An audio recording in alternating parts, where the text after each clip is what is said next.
tu connais le point commun entre cette femme et ce paquet de cigarettes? Tic-tac, tic-tac.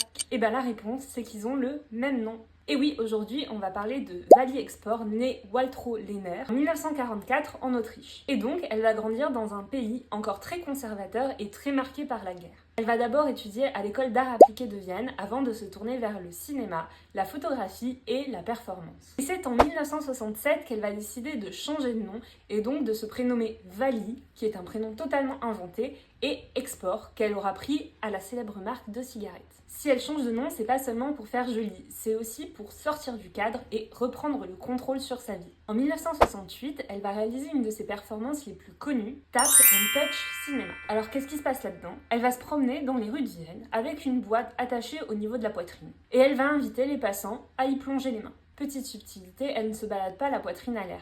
La boîte est fermée et les passants ne savent pas dans quoi ils mettent les mains. Cette performance, elle est là pour interroger la consommation du corps des femmes dans le cinéma et dans les médias de manière générale. Cette œuvre, plus globalement, elle illustre la notion d'expanded cinéma qui a été développée par Vali Export. Alors ces performances, il y a des photos, il y a aussi des vidéos. Et ça c'est super important parce que Vali Export c'est une des premières artistes à utiliser la vidéo dans ses œuvres, à une époque où c'est encore vu comme un média mineur. Elle parle énormément de sexualité, de contrôle, des normes sociales, de la maternité, tous ces sujets qui en fin de compte en font une artiste féministe. Je te laisse me dire ce que t'en penses en commentaire et si tu veux voir d'autres œuvres d'art encore plus incroyables que celle-ci, je te laisse t'abonner.